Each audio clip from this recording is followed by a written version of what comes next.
اقرأ باسم ربك الذي خلق خلق الإنسان من علق السلام عليكم ورحمة الله وبركاته نحمده ونصلي على رسوله الكريم أما بعد ইলম একাডেমি বাংলার প্রিয় শিক্ষার্থীবৃন্দ কোরআন শিক্ষার আজকের এই ক্লাসে আপনাদেরকে স্বাগতম। আশা করি শেষ পর্যন্ত আপনারা আমাদের সাথে থাকবেন।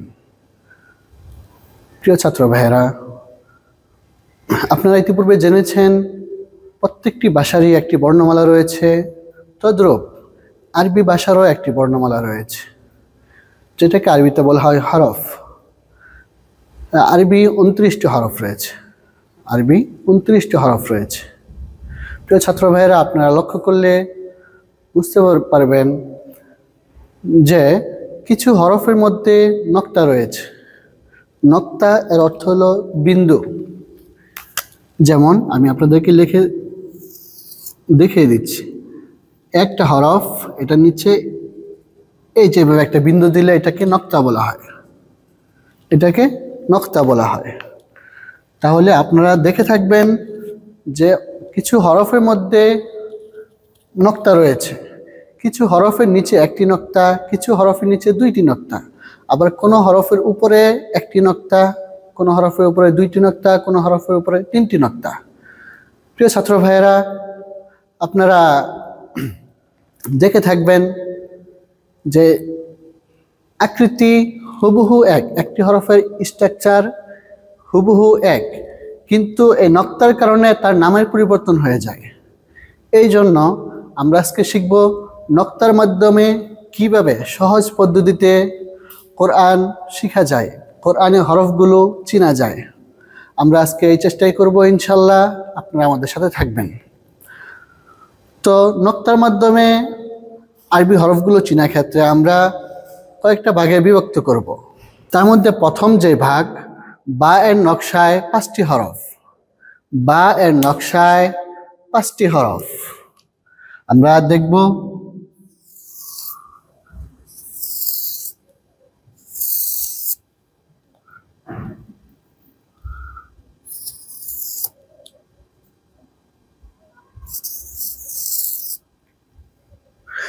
বন্ধুরা, আপনি দেখতে পাচ্ছেন এই হরফটির আকৃতি, এই হরফটির আকৃতি, তিনটা হরফের আকৃতি একই, শুধুমাত্র এগুলোর মধ্যে নক্তার মাধ্যমে পার্থক্য সৃষ্টি হবে।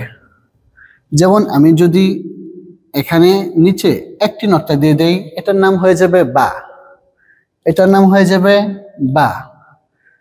এই আকৃতির নিচে একটি নক্তা দিলে এটার নাম হয়ে যাবে বা। যদি আমি উপরে দুইটি নক্তা দেই, তাহলে এটার নাম হয়ে যাবে তা। উপরে যদি আমি দুইটা নক্তা দেই, তাহলে এর নাম হয়ে যাবে তা। যদি আমি উপরে 3টি নক্তা দেই, তাহলে এর নাম হয়ে যাবে সা। নিচে একটি নক্তা দিলে এর নাম হয়ে যাবে বা। উপরে 2টি নক্তা দিলে এর নাম হয়ে যাবে তা। উপরে 3টি নক্তা দিলে এর নাম হয়ে যাবে সা। এই স্ট্রাকচারের উপরে একটি নক্তা দিলে এর নাম হয়ে যাবে নুন। এই স্ট্রাকচারের নিচে 2টি নক্তা দিলে এর নাম হয়ে যাবে ইয়া, এর নাম হয়ে যাবে ইয়া। তাহলে আমরা বায়ের নকশায় 5টি হরফ পেলাম। 1 নাম্বার বা, নিচে 1 নক্তা থাকলে বা, উপরে 2 নক্তা থাকলে তা, উপরে 2 নক্তা থাকলে তা, উপরে 3 নক্তা থাকলে সা। এই স্ট্রাকচারের উপরে অর্থাৎ মাঝখানে একটি নক্তা থাকলে তার নাম হবে নুন। নিচে 2টি নক্তা থাকলে এর নাম হয়ে যাবে ইয়া। তাহলে প্রিয় বন্ধুরা, আমরা বায়ের আকৃতিতে, বায়ের নকশায় 5টি হরফ শিখলাম, অর্থাৎ নক্তার মাধ্যমে আমরা 5টি হরফ শিখলাম। নিচে 1 নক্তা থাকলে বা, উপরে 2 নক্তা থাকলে তা, উপরে 3 নক্তা থাকলে সা, উপরে 1 নক্তা থাকলে নুন, নিচে 2 নক্তা থাকলে এর নাম হবে ইয়া। তাহলে প্রিয় বন্ধুরা আমরা 5টি হরফ শিখলাম। বায়ের নকশায় 5টি হরফ। আমরা আমাদের বোঝার সুবিধার্থে, মনে রাখার সুবিধার্থে আমরা এখানে লিখে রাখলাম বায়ের নকশায় 5টি হরফ। বায়ের নকশায় 5টি হরফ। আমাদের তার পরবর্তীতে হায়ের নকশায় 3টি হরফ। এখন আমরা শিখব হায়ের নকশায় 3টি হরফ। আমরা আপনাদের বোঝার সুবিধার্থে আমরা লিখে বুঝিয়ে দিচ্ছি।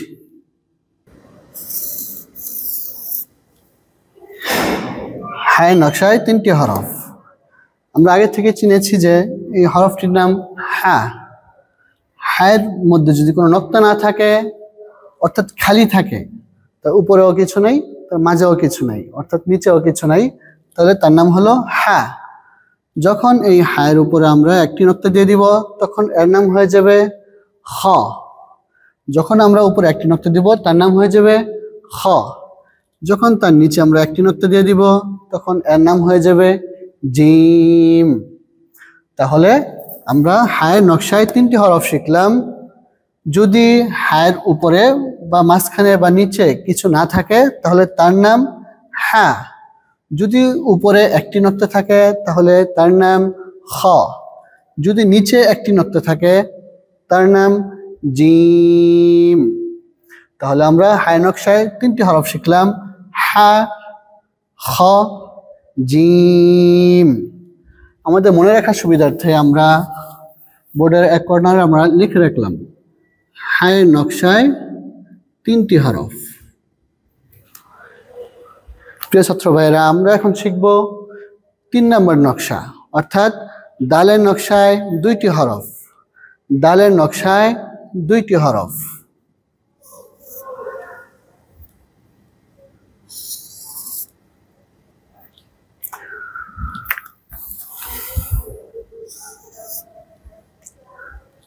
যদি কোনো নক্তা না থাকে, যদি কোনো নক্তা না থাকে তাহলে তার নাম দাল। যদি এই একই স্ট্রাকচার অর্থাৎ একই আকৃতির উপরে যদি আমি একটি নক্তা দিয়ে দেই তাহলে তার নাম হয়ে যাবে রাল। অর্থাৎ নক্তা থাকলে তার নাম হবে রাল, আর যদি নক্তা না থাকে তাহলে তার নাম হবে দাল। তাহলে আমরা 3 নম্বর নকশায় আমরা 2টি হরফ শিখলাম।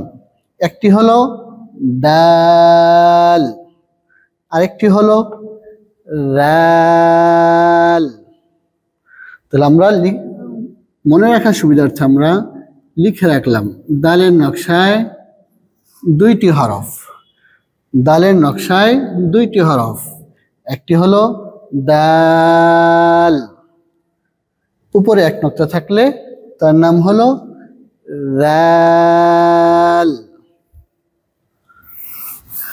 প্রিয় ইলম পিপাসু ছাত্র ভাইরা, আমরা এখন শিখব 4র্থ নাম্বার নকশা, অর্থাৎ রয়ের নকশায় 2টি হরফ। রয়ের নকশায় 2টি হরফ।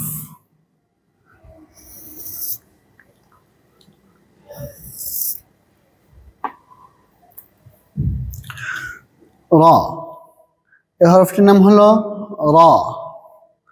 এই হরফটির নাম র। দুটো হরফের নাম র। যখন আমি হরফের উপরে, র হরফের উপরে একটি নক্তা দিয়ে দিব তখন এর নাম হয়ে যাবে জা। এর নাম হয়ে যাবে জা। জা। যদি নক্তা দেই তাহলে তার নাম হবে জা, আর যদি নক্তা ছাড়া থাকে তাহলে তার নাম হবে র।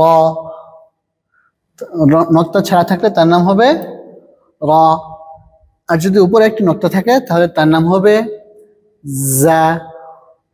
তাহলে আমরা 4র্থ নম্বর নকশায় 2টি হরফ শিখলাম, অর্থাৎ র এর নকশায় 2টি হরফ শিখলাম।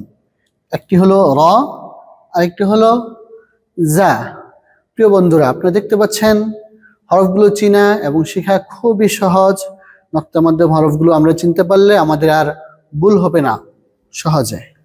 তাহলে আমরা চতুর্থ নম্বর নকশায় দুইটি হরফ শিখলাম, একটি হলো র আর উপরে এক নক্তা থাকলে সেটার নাম হলো জা।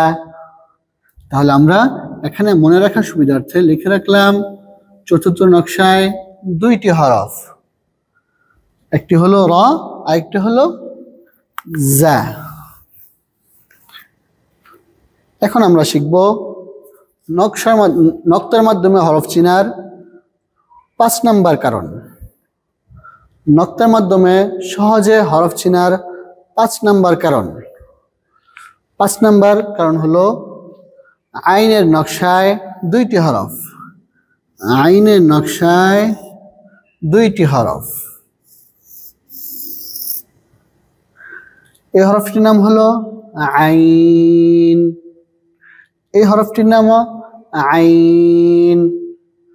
যখন আমি এই আইনের উপরে একটি নক্তা দিয়ে দিব তখন এর নাম হয়ে যাবে গইন।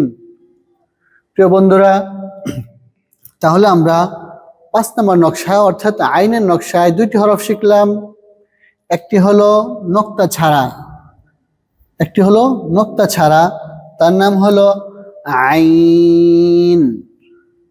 আরেকটি হলো উপরে একটি নক্তা থাকবে, তার নাম হবে গইন। তাহলে আমরা 5 নাম্বার নকশায় দুইটি হরফ শিখলাম, আইনের নকশায় দুইটি হরফ। আইনের নকশায় দুইটি হরফ, আইন গইন। তাহলে আমরা প্রায় অর্ধেকের বেশি নকশার মাধ্যমে নক্তার মাধ্যমে হরফ চিনার অর্ধেকেরও বেশি আমরা শিখে ফেলেছি ইনশাল্লাহ। বাকিগুলো আমরা সুন্দরভাবে শিখব। এখন আমরা শিখব 6 নম্বর নকশা, ফা এর নকশায় দুইটি হরফ। ফা এর নকশায় দুইটি হরফ।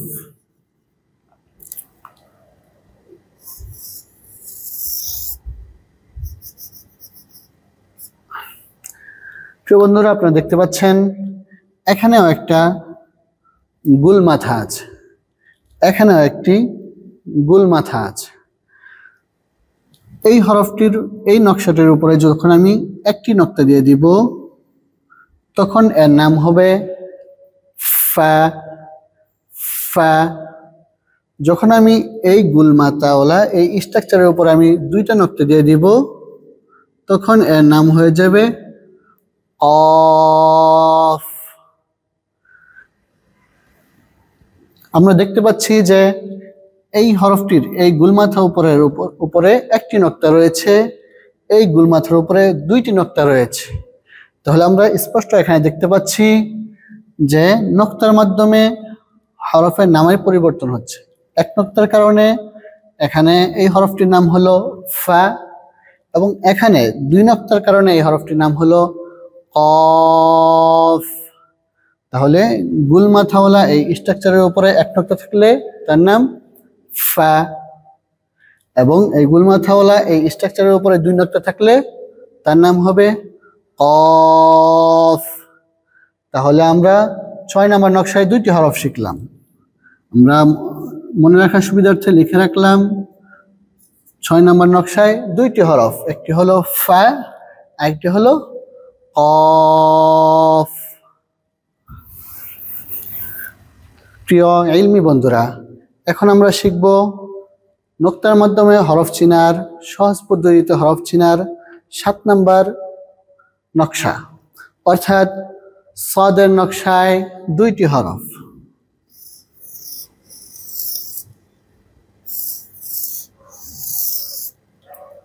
আমরা আগে জেনেছি এবং চিনেছি এই হরফটির নাম হলো সাদ। আপনারা দেখতে পাচ্ছেন হুবহু এই হরফটির নাম হলো সাদ। যখন আমরা সাদের উপরে একটি নক্তা দিব, যখন আমরা সাদের উপরে একটি নক্তা দিব তখন এই হরফটির নাম পরিবর্তন হয়ে সাদ, যদি নক্তা না থাকে তাহলে এর নাম হবে সাদ। যখন আমরা উপরে একটি নক্তা দিব তখন এটা হয়ে যাবে দদ। তাহলে আমরা দেখতে পাচ্ছি যে একই স্ট্রাকচার, কিন্তু একটার মধ্যে নক্তা নেই, আরেকটার মধ্যে একটি নক্তা রয়েছে। এখানে আমরা দেখতে পাচ্ছি যে নক্তার মাধ্যমে আমাদের হরফের নাম পরিবর্তন হয়ে যাচ্ছে। যদি নক্তা না থাকে তার নাম হবে সাদ। যখন তার উপরে একটি নক্তা থাকবে তখন তার নাম হবে দাদ। তাহলে আমরা নক্তার মাধ্যমে হরফ চিনার 10টি পদ্ধতি, তার মধ্যে থেকে আমরা 7 নম্বর যে নকশা, সাদের নকশায় 2টি হরফ আমরা এখন শিখলাম, খুবই সহজে শিখলাম। যদি কোনো নক্তা না থাকে তাহলে তার নাম হবে সাদ। যখন একই আকৃতির উপরে একটি নক্তা দিয়ে দিব তখন তার নাম হয়ে যাবে দাদ। তাহলে আমরা 7 নম্বর নকশায় 2টি হরফ শিখলাম। সাদের নকশায় 2টি হরফ, সাদের নকশায় 2টি হরফ, একটি হলো সাদ, আরেকটি হলো দাদ। তাহলে প্রিয় বন্ধুরা, আমরা 10টি নকশার মাধ্যমে 10টি নক্তার মাধ্যমে হরফ চিনার যে 10টি নকশা, সেই নকশাগুলোর মধ্যে থেকে আমরা 7টি নকশা শেষ করে ফেলেছি। 8 নম্বর নকশা এখন আমরা শিখব। 8 নম্বর নকশা হলো ত এর নকশায় 2টি হরফ। ত এর নকশায় 2টি হরফ। আপনারা যেহেতু আগেই পড়ে এসেছেন, আপনারা এই হরফটির নাম বলতে পারবেন। এই হরফটির নাম হলো ত। এই হরফটির নাম ত। এই হরফটির নাম ত। যখন এই হরফের উপরে আমি একটি নক্তা দিয়ে দিব তখন এই হরফের নাম হয়ে যাবে র। র। যখন নক্তা থাকবে না তখন এর নাম হবে ত। যখন নক্তা থাকবে না তখন এর নাম হবে ত। যখন এই একই স্ট্রাকচারের উপরে আমি একটি নক্তা দিয়ে দিব তখন তার নাম হয়ে যাবে র। র।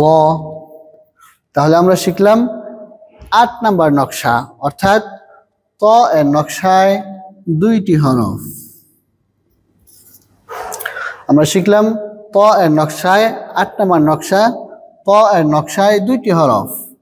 যদি নক্তা না থাকে তাহলে তার নাম হবে ত। যদি নক্তা থাকে, যদি উপরে একটি নক্তা থাকে তাহলে তার নাম হবে র। প্রিয় আইন পিপাসু ছাত্র ভাইরা, আমরা নক্তার মাধ্যমে হরফ চিনার 10টি নকশার মধ্যে থেকে 8টি নকশা শেষ করে ফেলেছি। এখন আমরা শিখব 9 নম্বর নকশা, অর্থাৎ লামের নকশায় 2টি হরফ। লামের নকশায় 2টি হরফ।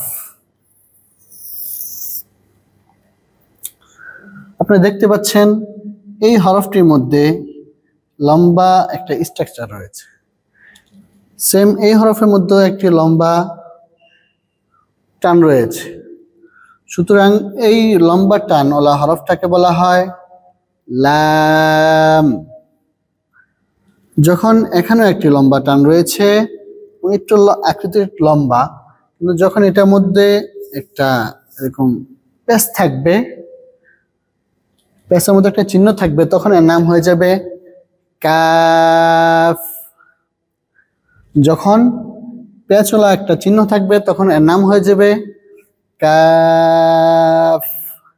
যখন চিহ্ন থাকবে না তখন এর নাম হবে লাম। তাহলে 9 নম্বর নকশায় আমরা 2টি হরফ শিখলাম।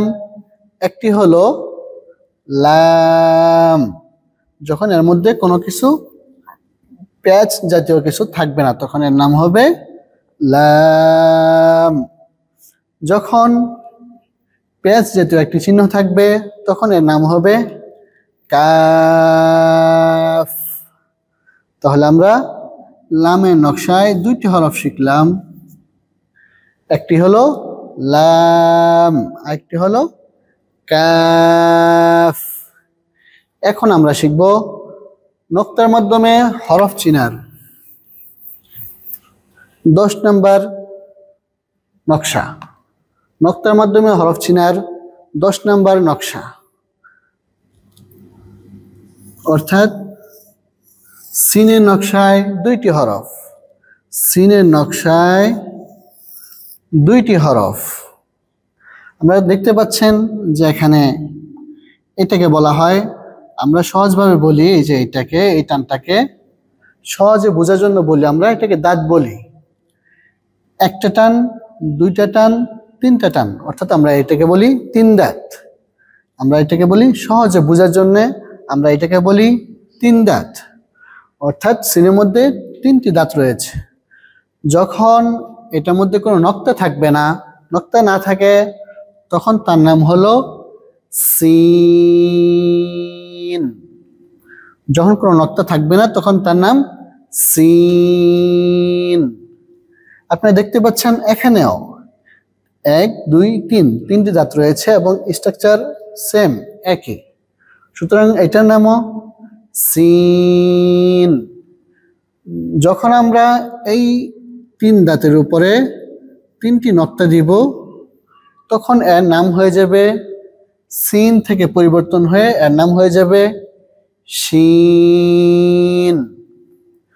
তাহলে আমরা কত সহজে শিখলাম যে যখন 3টি দাঁতের উপরে কোনো নক্তা থাকবে না তখন এর নাম হবে সিন।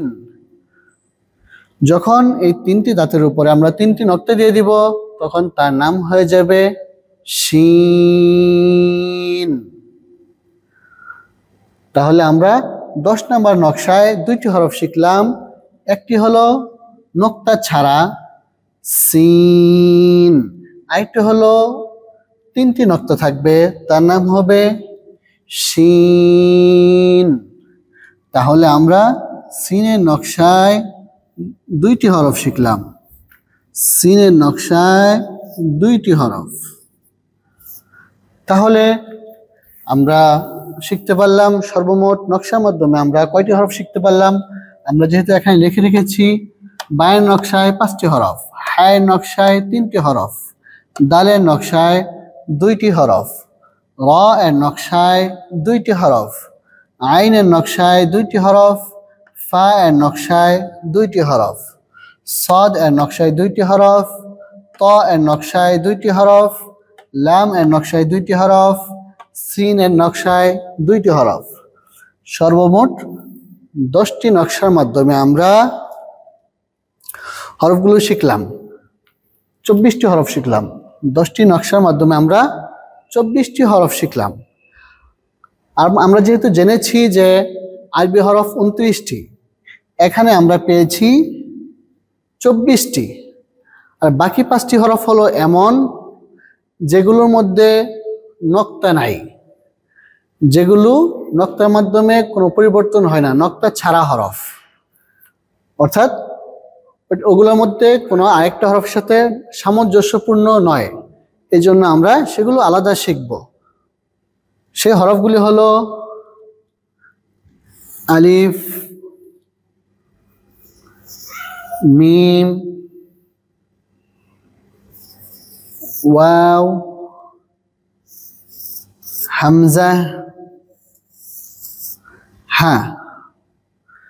অর্থাৎ আপনি দেখতে পাচ্ছেন যে আগে যে হরফগুলো আমরা শিখেছি সেই হরফগুলির সাথে একই আকৃতির 2টি হরফ থাকতো অথবা একই আকৃতির 3টি হরফ থাকতো, কিন্তু এখানে কোনো হরফের মধ্যে নক্তা নেই এবং এগুলো অন্য হরফের সাথে মিলেও যায় না, এই জন্য আমরা এগুলো আলাদা শিখলাম। 5টি হরফ আমরা নকশার মাধ্যমে শিখলাম, 10টি নকশায় শিখলাম 24টি হরফ এবং 5টি হরফ এমন যেগুলো একটি আরেকটির সাথে মিলার সম্ভাবনা নেই, অর্থাৎ একটা আরেকটার সাথে সামঞ্জস্যপূর্ণ না, এরকম হরফ হলো 5টি। আলিফ, মিম, ওয়াও, হামজা, হা।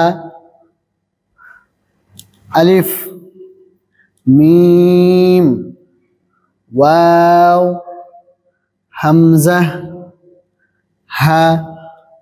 তাহলে আমরা নকশার মাধ্যমে শিখলাম 24টি হরফ এবং নকশা ছাড়া শিখলাম 5টি হরফ। 24 আর সাথে 5, 29টি হরফ আমরা শিখে ফেললাম।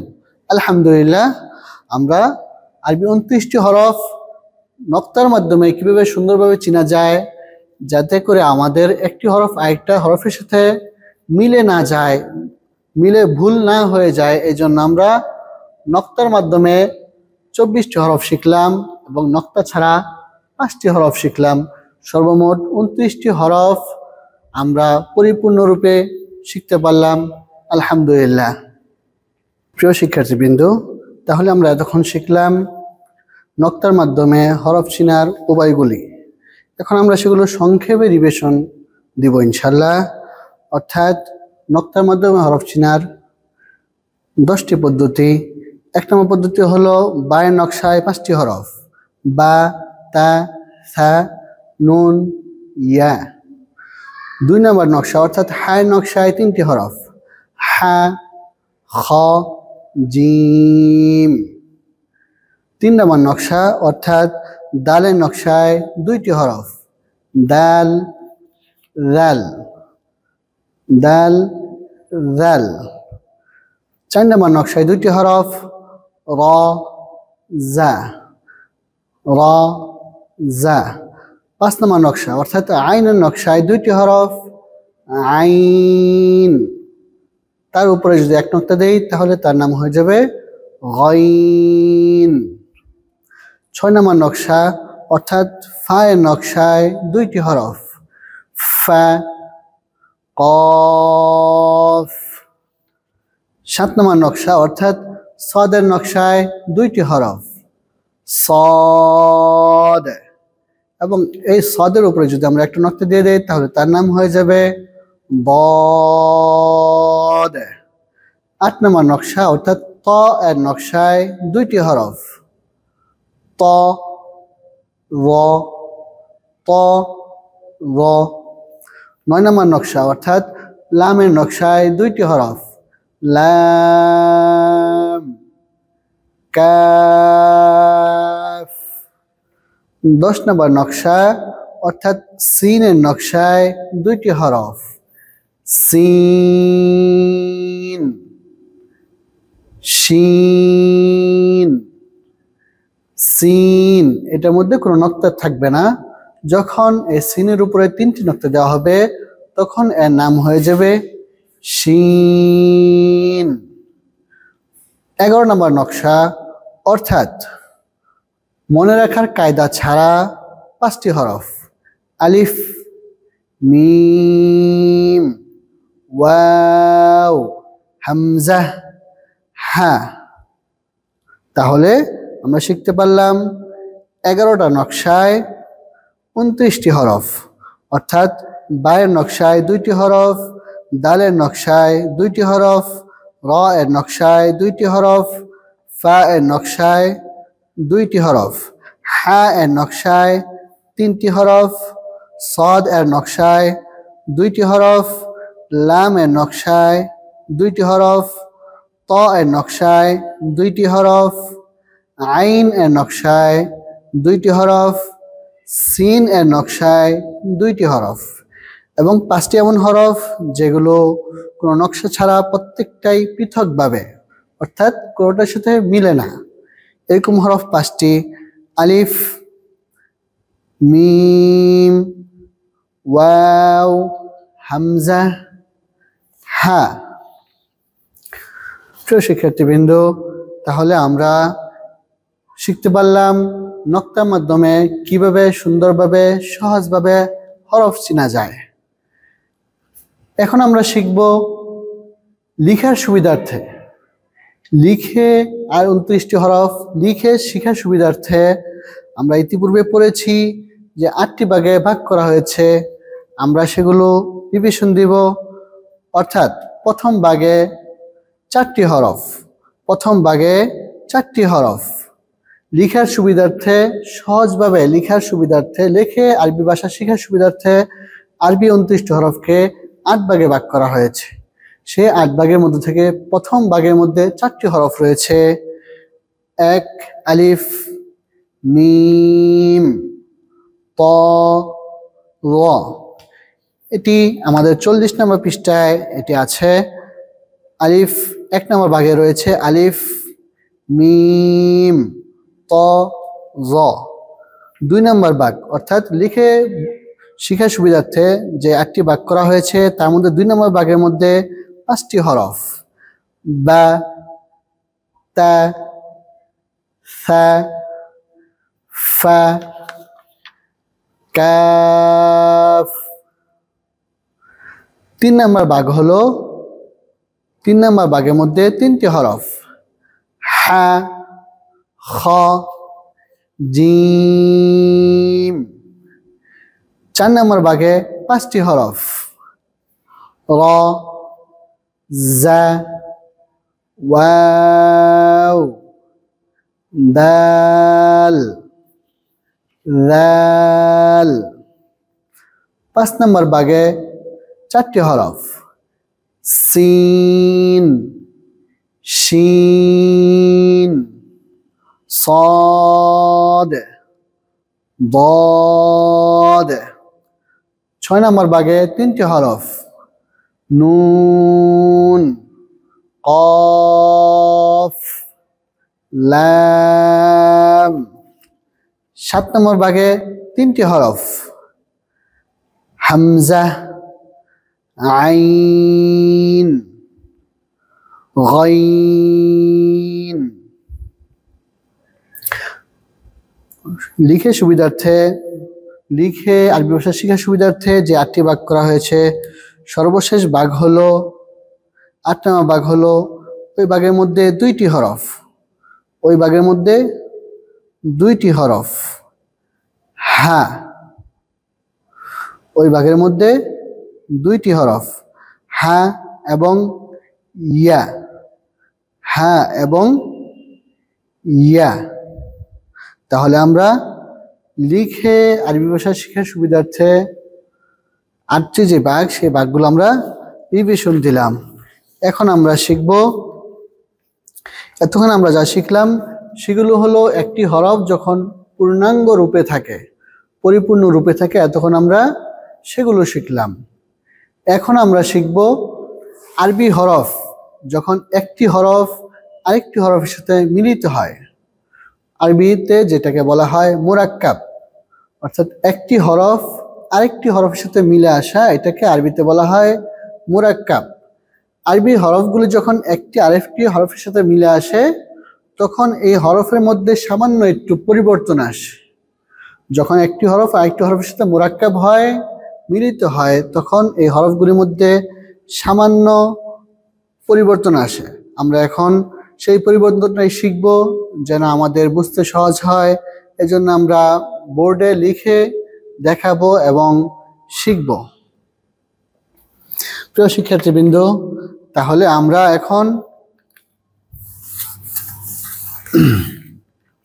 শিখব একটি হরফ যখন মুরাক্কাব হয় তখন তার মধ্যে কি পরিবর্তন হয়। যখন একটি হরফ পূর্ণাঙ্গ রূপে থাকে এই হরফটির নাম বা। এই হরফটির নাম বা। যখন এই হরফটি মুরাক্কাব অবস্থায় আসবে তখন এই হরফটি এমন হয়ে যাবে। তাহলে আমরা বুঝতে পারলাম যখন একটি হরফ মুরাক্কাব হয় তখন তার মধ্যে সামান্য পরিবর্তন আসে। এজন্য আমরা আপনাদেরকে এটা বোঝার সুবিধার্থে আমি লিখে দেখিয়ে দিলাম। এখন আমরা শিখব কিভাবে সহজে আমাদের জন্য আমরা যেন সামঞ্জস্যপূর্ণ হরফগুলোর মধ্যে যেন আমরা পেজ খেয়ে ভুল না করে ফেলি। এই জন্য আমরা আজকে খুব সহজভাবে শিখব। প্রথম নকশা অর্থাৎ হরফ চিনার সহজ উপায় এর মধ্যে প্রথম নকশা হলো বায়ের নকশায় 5টি হরফ। বায়ের নকশায় 5টি হরফ। আমি হরফগুলি লিখে দেখিয়ে দিচ্ছি।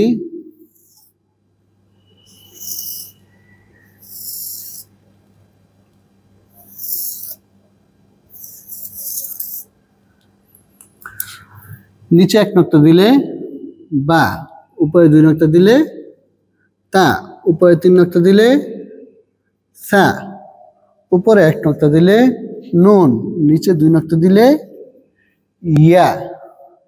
যখন আমরা এই হরফটি মুরাক্কাব অবস্থায় আসবে তখন এই হরফটি হয়ে যাবে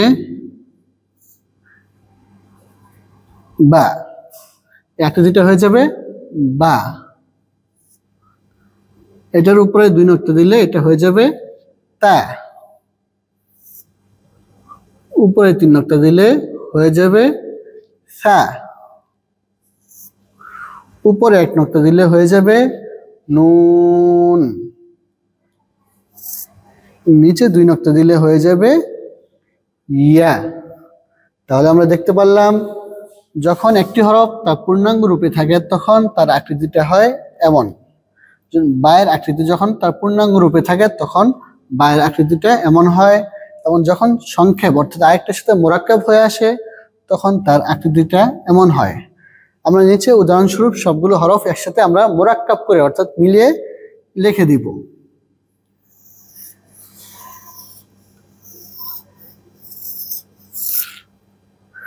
প্রিয় বন্ধুরা, আপনারা দেখতে পাচ্ছেন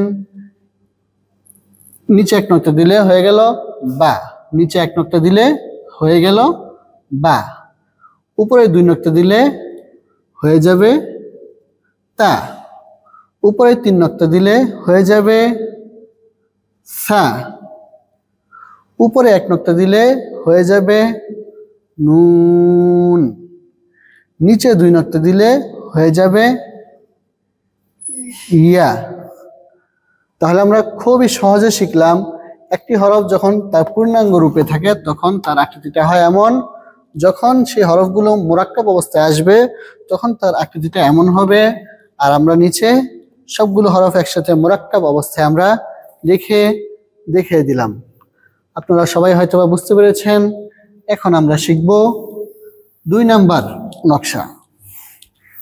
এখন আমরা শিখব 2 নাম্বার নকশা, অর্থাৎ ফায়ের নকশায় 2টি হরফ। ফায়ের নকশায় 2টি হরফ। ফা যখন তার পূর্ণাঙ্গ রূপে থাকে তখন তার আকৃতিটা হয় এমন। এই হরফটার নাম হলো কফ। এই হরফটার নাম হলো কফ। প্রিয় বন্ধুরা, আপনারা দেখতে পাচ্ছেন দোনো হরফের মধ্যে একটি গুল মাথা রয়েছে। গুল মাথা আমরা আমাদের বোঝার সুবিধার্থে আমরা এটাকে বলি গুল মাথা। গুল মাথার উপরে যখন আমরা একটি নক্তা দিব তখন এর নাম হয়ে যাবে ফা। যখন এটাকে আমরা সংক্ষেপে লিখব তখন এটা হয়ে যাবে এমন, উপরে এক নক্তা দিলে ফা। যখন আমরা এটাকে সংক্ষেপে লিখব তখন এটা হয়ে যাবে কফ। তো আপনারা দেখতে পাচ্ছেন যে উপরে স্ট্রাকচারে পার্থক্য থাকলেও যখন 2টি হরফ মোরাক্কাব অবস্থায় আসবে তখন এই হরফগুলোর মধ্যে পরিবর্তন এসে গেছে। অর্থাৎ এখানে আমাদেরকে চিনতে হবে এই যে গুল মাথা, যে গুল মাথাটা রয়েছে সেই গুল মাথার উপরে যদি এক নক্তা থাকে তাহলে তার নাম হবে ফা। যদি গুল মাথার উপরে 2টি নক্তা থাকে তাহলে তার নাম হবে কফ। তাহলে আমরা লিখে আপনাদেরকে বুঝিয়ে দেওয়ার সুবিধার্থে আমরা লিখে দিলাম। উপরে এক নক্তা দিলে ফা, উপরে 2 নক্তা দিলে কফ। তাহলে উপরে এক নক্তা দিলে ফা, উপরে 2 নক্তা দিলে কফ। তাহলে আমরা শিখলাম 2 নাম্বার নকশা, অর্থাৎ যখন ফা তার পূর্ণাঙ্গ রূপে আছে যখন মোরাক্কাব হয় তখন এমন হয়, এবং যখন মিলিত অবস্থায় আসে অর্থাৎ মোরাক্কাব অবস্থায় আমরা লিখে দেখিয়ে দিলাম।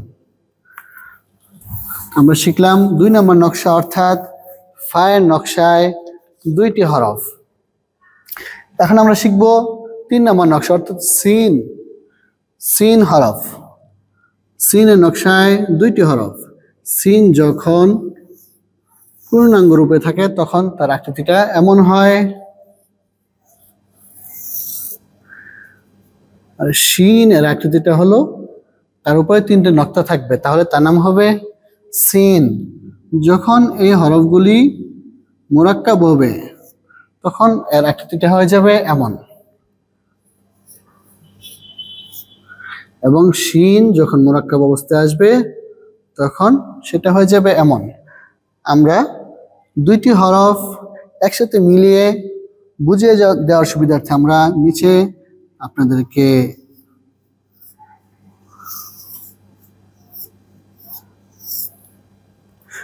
প্রিয় বন্ধুরা, তাহলে আমরা শিখলাম কোনো নক্তা না থাকলে সিন যখন এটা মুরাক্কাব অবস্থায় আসবে তখন এটা এমন হবে।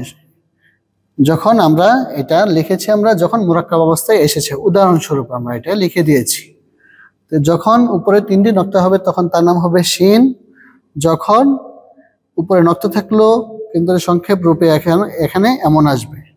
যখন মিলিত অবস্থায় আসবে তখন ওই যে 3 দাঁতের উপরে 3টি নক্তা দিলে এর নাম হয়ে যাবে শিন। তাহলে আমরা সংক্ষেপে যদি আরো সহজে বুঝতে চাই তাহলে সেটা হলো 3 দাঁতের উপরে যদি নক্তা না থাকে তাহলে তার নাম সিন, যদি নক্তা থাকে তাহলে তার নাম শিন। তাহলে আমরা 3 নম্বর নকশায় 2টি হরফ শিখলাম। এখন আমরা শিখব 4 নম্বর নকশা, অর্থাৎ সাদের নকশায় 2টি হরফ। সাদের নকশায় 2টি হরফ, অর্থাৎ যদি নক্তা না থাকে তাহলে তার নাম সাদ। যখন উপরে একটি নক্তা দিব তখন এর নাম হয়ে যাবে দাদ। যখন এই হরফগুলি সংক্ষেপ রূপে আসবে তখন এমন হয়ে যাবে। দাদ যখন সংক্ষেপ রূপে আসবে তখন তার উপর একটি নক্তা দিয়ে দিলে দাদ। সাদ তার পূর্ণাঙ্গ রূপে আছে, পরিপূর্ণ রূপে আছে। যখন সেটা সংক্ষেপ অর্থাৎ মুরাক্কাব হবে তখন তার আকৃতি তাকে দেখতে এমন দেখা যাবে। যখন সাদের উপরে একটি নক্তা দিলাম তখন এটার নাম হয়ে গেল দাদ, এবং যখন মুরাক্কাব অবস্থায় আসবে তখন তাকে দেখতে এমন দেখাবে। এখন আমরা 2টি হরফ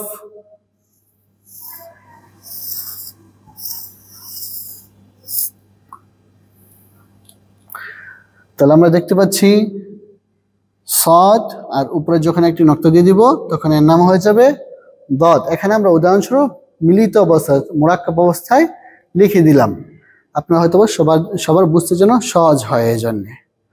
তাহলে আমরা 4র্থ নম্বর নকশায় 2টি হরফ শিখলাম, সাদ সাদ সাদ। দাদ যখন সেটা পূর্ণাঙ্গ রূপে আছে, দাদ দাদ। তাহলে আপনারা হয়তো বুঝতে পেরেছেন এবং শিখতে পেরেছেন। এখন আমরা শিখব 5ম নম্বর নকশা, অর্থাৎ ত এর নকশায় 2টি হরফ। ত এর নকশায় 2টি হরফ। যখন নক্তা না থাকবে তখন তার নাম হবে ত, তার নাম হবে ত।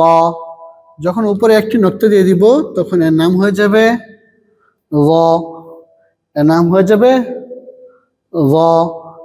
যখন এই হরফগুলি মিলিত অবস্থায় আসবে তখন এগুলো এমন হয়ে যাবে।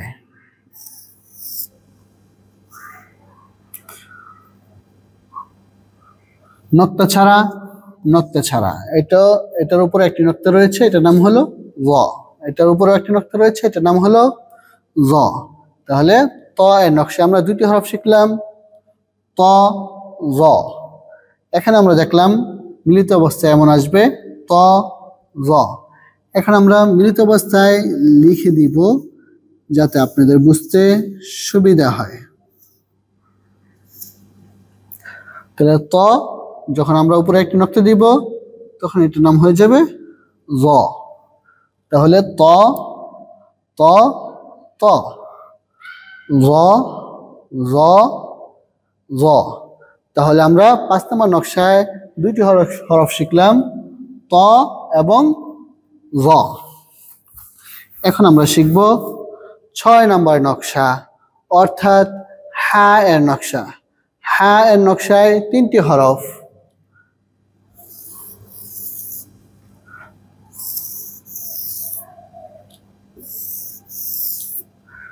যখন এর মধ্যে কোনো নক্তা থাকবে না তখন এটার নাম হা। যখন উপরে একটি নক্তা থাকবে তখন তার নাম হবে খ। যখন নিচে একটি নক্তা থাকবে তার নাম হবে জিম। তার নাম হবে জিম। যখন এই হা সংক্ষেপ রূপে আসবে অর্থাৎ মোরাক্কাব অবস্থায় আসবে তখন এটা দেখতে এমন দেখাবে। খ উপরে একটি নক্তা থাকবে, হায় নকশার উপরে একটি নক্তা থাকবে, তার নাম হবে খ। হায় নকশার নিচে একটি নক্তা থাকবে, এর নাম হবে জিম। তাহলে হায়ের মধ্যে হা যখন তার পূর্ণাঙ্গ রূপে আসবে তখন এটা হলো তার, যখন সেটা সংক্ষেপ বা মোরাক্কাব অবস্থা আসবে তখন এটা এমন দেখাবে। খ যখন পূর্ণাঙ্গ রূপে থাকবে তখন এটা এমন দেখাবে, যখন সংক্ষিপ্ত রূপে আসবে তখন এটা এমন দেখাবে। অর্থাৎ উপরে একটা নক্তা, হায়ের নকশার উপরে একটি নক্তা থাকবে। যখন জিম তার পূর্ণাঙ্গ রূপে আছে, যখন সেটা মোরাক্কাব হবে আরেকটার সাথে মিলিত হবে তখন তার আকৃতিটা এমন হয়ে যাবে, অর্থাৎ হা এর নকশার নিচে একটি নক্তা, তাহলে হয়ে যাবে জিম। তাহলে আমরা বুঝার সুবিধার্থে আপনাদেরকে আমরা উদাহরণস্বরূপ লিখে দিলাম। হা উপরে একটি নক্তা দিলে খ, নিচে একটি নক্তা দিলে জিম। তাহলে হা হা হা, উপরে একটি নক্তা দিলে খ, উপরে একটি নক্তা খ, উপরে একটি নক্তা খ, মাঝখানে বা নিচে একটি নক্তা দিলে এটার নাম হবে জিম। নিচে একটি নক্তা তার নাম হবে জিম, নিচে একটি নক্তা নাম হবে জিম। তাহলে আমরা 6টি নকশা শেষ করে ফেললাম। 7ম নাম্বার নকশা হলো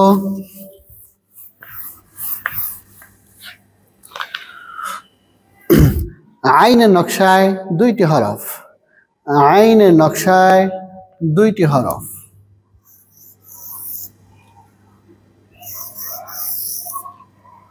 যখন কোনো নক্তা থাকবে না তখন তার নাম হবে আইন। যখন উপরে একটি নক্তা দেওয়া হবে তখন তার নাম হবে গইন। যখন উপরে একটি নক্তা থাকবে তখন তার নাম হবে গইন। যখন উপরে কোনো নক্তা থাকবে না তখন তার নাম হবে আইন। যখন আইন সংক্ষিপ্ত রূপে আসে তখন এমন দেখাবে।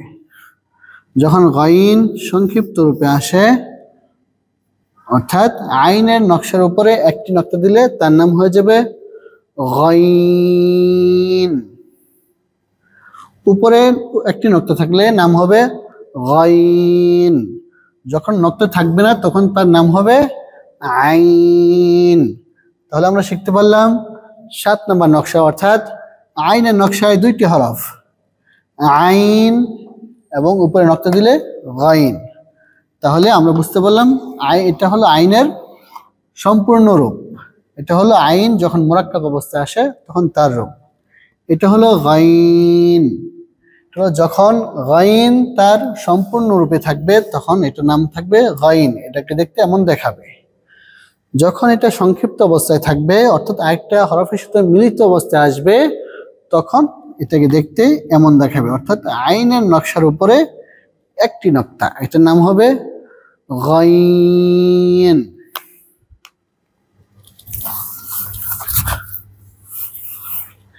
এখন আমরা শিখব 8 নাম্বার নকশা। 8 নাম্বার নকশা অর্থাৎ 8 নাম্বার নকশা আছে 4টি হরফ। যে 4টি হরফ মিলিত অর্থাৎ সংযুক্ত, একটি আর অপরটির সাথে মিলিত অবস্থায় আসে, এরকম 4টি হরফ। 1 নম্বর হলো লাম, কাফ, হা, মিম। তাহলে আমরা 8 নাম্বার যে নকশা সেই নকশায় আমরা 4টি হরফ পাইলাম লাম, কাফ, হা, মিম। লাম যখন সংক্ষিপ্ত অবস্থায় আসবে তখন এমন হবে। কাফ যখন সংক্ষিপ্ত অবস্থায় আসবে অর্থাৎ মিলিত অবস্থায় আসবে তখন এটা এই পেঁচি যেই চিহ্নটা আছে সেটা পরিবর্তে এখানে একটা লম্বা টান হবে, এটাকে বলা হবে কাফ। হ্যাঁ যখন মিলিত অবস্থায় আসে তখন এমন দেখাবে। মিম যখন মিলিত অবস্থায় আসবে তার আকৃতি এমন হবে। তাহলে আমরা শিখতে পারলাম 8 নাম্বার নকশা, অর্থাৎ সর্বশেষ, অর্থাৎ 9টি নকশার মধ্যে 8 নাম্বার নকশা হলো লামের নকশা। অর্থাৎ লামের নকশায় 4টি হরফ, লাম, কাফ, হা, মিম। যখন লাম তার পূর্ণাঙ্গ রূপে থাকবে তখন তাকে দেখতে এমন দেখাবে, যখন সেটা মিলিত অবস্থায় আসবে তখন এটা এমন হবে। কাফ যখন তার পূর্ণাঙ্গ রূপে থাকবে, পরিপূর্ণ থাকবে, তখন এটা এমন থাকবে। যখন মিলিত অবস্থায় আসবে তখন এই পেজটার পরিবর্তে এখানে একটি লম্বা করে টান যুক্ত হবে। হা যখন তার স্ব অবস্থানে অর্থাৎ পরিপূর্ণ অবস্থানে থাকবে তখন এমন হবে। যখন আরেকটি হরফের সাথে মিলে আসবে তখন এমন হবে। মিম যখন তার পূর্ণাঙ্গ রূপে থাকবে তখন এমন হবে, যখন মিলে আসবে তখন এমন হবে। আমরা আপনাদেরকে বোঝার সুবিধার্থে লিখে দিচ্ছি।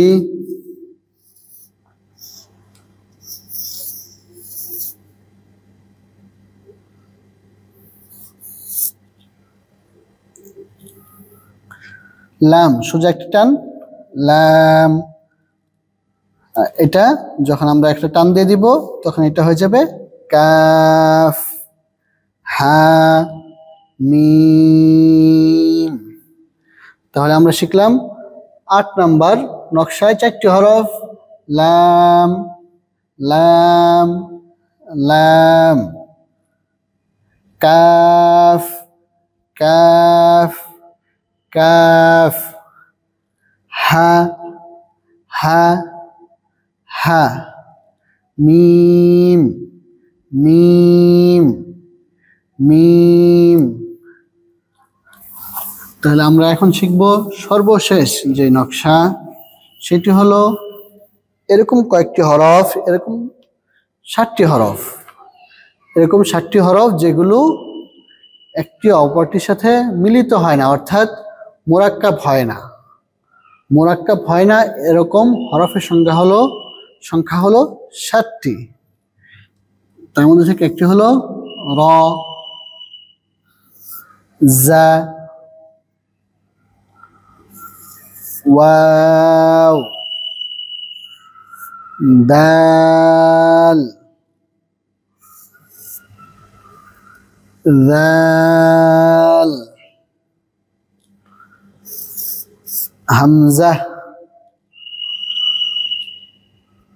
আলিফ। তাহলে 7টি হরফ, 1, 2, 3, 4, 5, 6, 7। তাহলে 7টি হরফ এমন আছে যেগুলো মোরাক্কাব হয় না, সেগুলো হলো র, জা, ওয়াও, দাল, যাল, হামজা, আলিফ। তাহলে আমরা 7টি হরফ পেলাম যেগুলো একটি আরেকটির সাথে মিলিত হয় না, অর্থাৎ যেগুলো মোরাক্কাব হয় না, এরকম হরফ হলো 7টি। তাহলে আমরা সর্বমোট 9টি নকশায় আমরা 29টি হরফ শিখলাম। এখন আমরা শিখব কোরআন শরীফের অনেক বেশি ইম্পর্টেন্ট একটি পদ্ধতি, কোরআন শরীফের অনেক বেশি ইম্পর্টেন্ট একটা অধ্যায়, সেটা হলো কলকলা। কলকলার হরফ হলো 5টি। কলকলা হরফ 5টি। কফ, ত, বা, জিম, দাল। কফ, ত, বা, জিম, দাল। কলকলা অর্থ হলো ধাক্কা দিয়ে পড়া, অর্থাৎ আওয়াজটা পাল্টা আওয়াজ হবে, ধাক্কা হবে। যেমন আমরা উদাহরণস্বরূপ আমরা আপনাদেরকে লিখে বুঝিয়ে দেব। কলকলা হরফ 5টি। তেমন থেকে প্রথমটি হলো কফ। প্রথমটি হলো কফ, কফ। এখন আমরা এটা কলকলা বোঝার জন্য আমাদেরকে যখন এই 5টি হরফ জজম অবস্থায় থাকবে, কি অবস্থায় থাকবে? জজম অবস্থায় থাকবে, তখন এই 5টি হরফে কলকলা হবে। এই 5টি কলকলা হরফ যখন জজম অবস্থায় থাকবে তখন এগুলো কলকলা হবে। তাহলে আমরা যদি জজম করতে হয় তাহলে জজম হরফ ওয়ালা হরফ একটি হরফ আসতে পারে না, আরেকটি হরফের সাথে মিলিত হয়ে আসে। তাহলে আমরা আমাদের শিখার সুবিধার্থে আমরা একটি হরফ তার সাথে অ্যাড করে দিলাম। আলিফে জবর হলে ওই আলিফকে হামজা বলে, তাহলে হামজার উপরে জবর দিয়েছি। এখন যেহেতু আমরা বলেছি যে এই 5টি হরফে জজম হলে কলকলা হবে, তাহলে আমরা এই হরফটির উপরে জজম দিয়ে দিলাম। তাহলে হলো হামজা কফ জবর আক, হামজা কফ জবর আক, আক। তাহলে এখানে আমরা বুঝতে পারলাম যে পাল্টা ধাক্কা হওয়া, পাল্টা আওয়াজ হওয়া, এটাকে বলা হয় কলকলা, অর্থাৎ ধাক্কা দিয়ে পড়া। হামজা কফ জবর আক।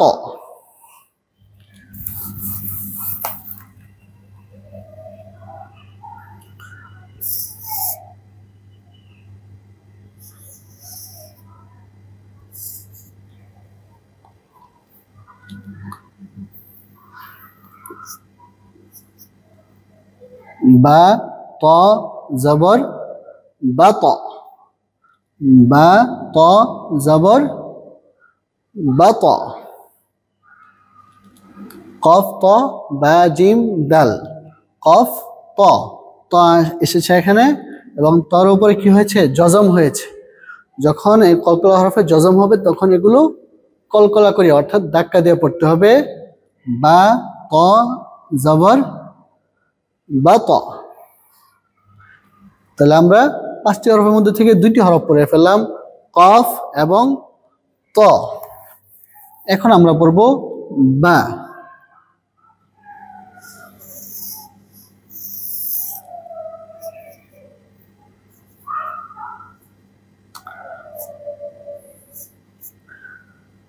তা বা জবর তাবে, তা বা জবর তাবে।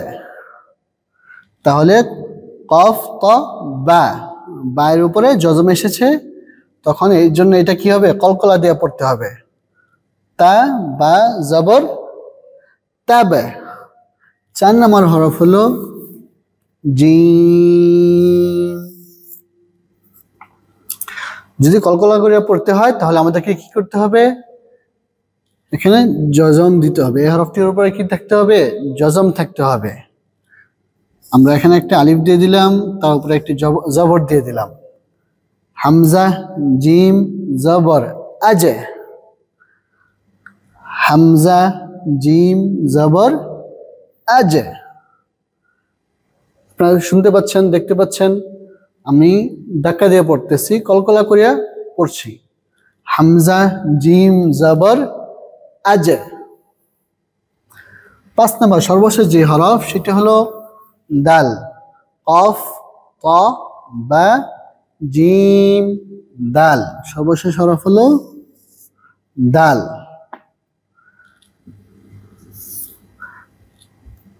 হামজার উপরে জবর, দালের উপরে জজম।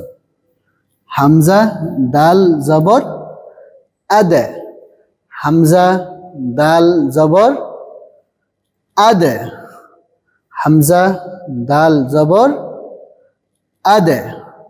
তাহলে আমরা পড়লাম কলকলা হরফ 5টি। কফ, ত, বা,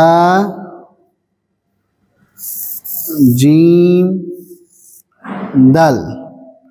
এই 5টি হরফ হলো কলকলা হরফ। কফ, ত, বা, জিম, দাল। যখন এই 5 হরফে জজম হবে তখন এগুলোকে কলকলা করিয়া পড়িতে হবে। এই 5 হরফে যখন জজম হবে তখন এগুলোকে কলকলা করিয়া পড়িতে হবে। তাহলে আমরা এখন শিখলাম যে নক্তার মাধ্যমে যখন একটি হরফ আরেকটি হরফের সাথে মিলিত হয়ে আসে তখন সেগুলোকে কয়েকভাবে ভাগ করা হয়।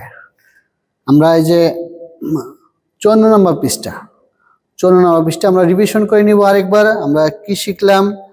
যখন একটি হরফ সংক্ষিপ্ত রূপে আসে অর্থাৎ মিলিত অবস্থায় আসে, মোরাক্কাব অবস্থায় আসে, তখন সেগুলোকে 9টি ভাগে ভাগ করা হয়েছিল। প্রথম নকশা বায়ের নকশায় 5টি হরফ বা, তা, সা, নুন, ইয়া। 2 নম্বর যে নকশা ফায়ের নকশায় 2টি হরফ ফা, কফ। 3 নম্বর নকশা সিন, সিনের নকশায় 2টি হরফ সিন, শিন।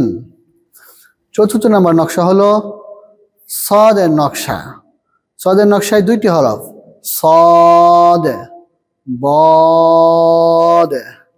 5 নম্বর নকশা সেটা হলো ত এর নকশা, ত এর নকশায় 2টি হরফ ত, র।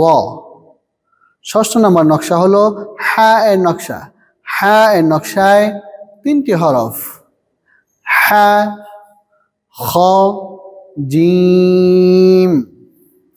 7 নম্বর নকশা হলো আইনের নকশা, আইনের নকশায় 2টি হরফ আইন, গইন। 8 নম্বর নকশায় 4টি হরফ লাম, কাফ, হা, মিম। 9 নম্বর নকশা সর্বশেষ নকশায় এরকম 7টি হরফ, যেই হরফগুলো সংযুক্ত হয় না অর্থাৎ মোরাক্কাব হয় না, সেগুলো হলো 9 নম্বর নকশা। অর্থাৎ সে হরফের মধ্যে 7টি হরফ রয়েছে র, জা, ওয়াও, দাল, রাল, হামজা, আলিফ। প্রিয় শিক্ষার্থীবৃন্দ, তাহলে কোরআন শিক্ষার আজকের ক্লাস এ পর্যন্তই। আশা করি আপনারা অনেক কিছু শিখতে পেরেছেন এবং আজকের মতো সামনের ক্লাসগুলোতে আপনারা উপস্থিত থাকবেন এ আশা ব্যক্ত করে শেষ করছি আজকের আলোচনা। আসসালামু আলাইকুম ওয়া রাহমাতুল্লাহি ওয়া বারাকাতুহু। ليستوي الذين يعلمون والذين لا يعلمون إنما يتذكر أولو الألباب.